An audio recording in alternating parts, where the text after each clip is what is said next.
මේ ආණ්ඩුව ආපු දවසේ ඉඳලා අපි දැක්කා පැවතිච්ච සියලු ආණ්ඩුව වලට වඩා වෙනත් පැත්තකට ගමන් කරනවා. විශේෂයෙන් අගමැතිතුමිය මන්තරයක් වගේ මතුරුන දෙයක් තමයි සමරිසි අධ්‍යාපනය ඒ ඔන්න ඔය කියන කාරණාවන් පිළිබඳව.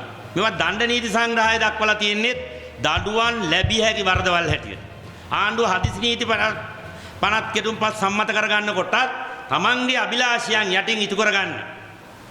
NGO අභිලාෂයන් ඉටු කරගන්න. දරුවන්ගේ අනාගතය විනාශ කරන්න.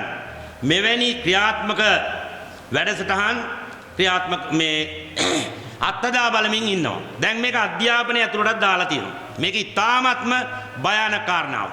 මේ රටේ මහානායක හඳුරු පිළිබඳ සිට සියලු ආගමික නායකයෝ ඒ විතරක් නෙවෙයි සියලු සමාජ නායකයෝ සමාජ කණ්ඩායම් ජනාධිපතිවරයාගේ පවා අවධානයට ලක්විය යුතුයි. මේ මොඩියුල්ස් වල විශාල අඩුපාඩු තියෙනවා. අපිව අමාත්‍යාංශෙදි පෙන්වලා දුන්නා. හැබැයි ගණන් ගත්තේ නැහැ. දැන් මේ ඉංග්‍රීසි 6 වසර මොඩියුල් එකේ දෙවෙනි මොඩියුල් එකේ මේකේ තියෙනවා e-buddy. මේ e-buddy කියන එකෙන් යහළුවන් හඳුනා ගැනීම කියන මොඩියුල් එක තියෙනවා. මම මාධ්‍ය සහෝදරවරුන්ගේ ඉල්ලා හිටිනවා මේක ගන්න මේ e-buddy කියන මොඩියුල් එකේ අවසානයේ ළමයින්ට දෙනවා යහළුවන් හඳුනා ගැනීමට සයිට් එකකට ඇතුල් වෙන්න. ඒකේ නම තමයි buddy.net buddy.net.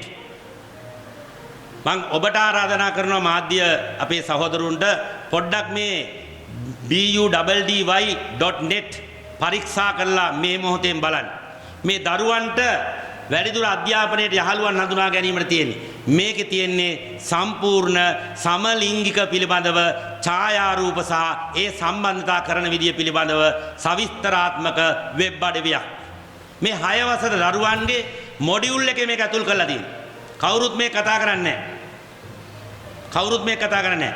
ඔබේ මේ රටේ හැම දරුවටම මේ අත්දැකීම් ලබා දෙන්න මේ යන්නේ.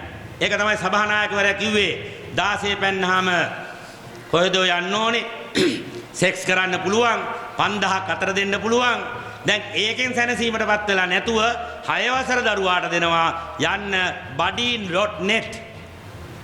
මේ රටේ සියලු ආගමික නායකව මහානායක හඳුරු ප්‍රධානව අපි ඉල්ලා සිටිනවා මේ buddy.net එකට ගිහිල්ලා සියලු නායකව මේක චෙක් කරන්න ජනාධිපතිවරයා ළඟ ඉන්නවනම් කර මේක දාලා දෙන්න.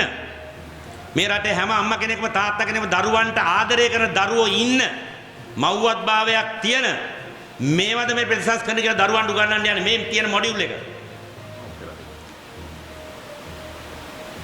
මේ තියෙන මොඩියුල් එක.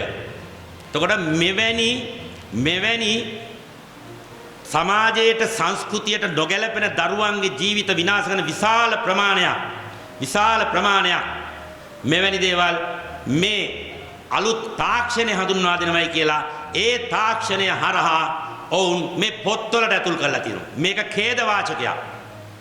වහාම මේවා පිටුදගෙන මේවා ලියුපුම් ගහලා එලවන්න ඕන පුරවැසිභාවය නැති කරලා. මේ විනාශ කරන්නේ රටක්, ජාතියක්, සංස්කෘතියක්, සભ્યත්වයක්, අවුරුදු 2-3000ක ශිෂ්ටාචාරයක් මේ විනාශ කරන්නේ. ඒ නිසා පැය භාගේ ප්‍රශ්නේ අපිට විසඳගන්න පුළුවන්. පැය භාගයට ප්‍රශ්නෙට වැඩිය එකමාර ඉඳන් දෙක කරනවට වැඩිය පැය භාගය අපි අමාරුවෙන් ඉඳ ගන්න. හැබැයි මේ විනාශ කරන ඒවා නම් අපි කිසිසේත් මේවා විඳ ගන්න අපි සූදානම් නැහැ. ඒ නිසා මේ පිළිබඳව මේ පොත බෙදා හරින එක වහාම නතර කරන්නට කියලා අපි කියනවා. මෙවැනි පොත් ගෙනාවොත් අපි ගිනි තියනවා පාසල් වලට. අපි කැමති නෑ ආණ්ඩුවක් මේ මොකෙක්වත් දරුවන් නොමකට අරිනවට. නොමකට ඉන්න පාර කියනවට.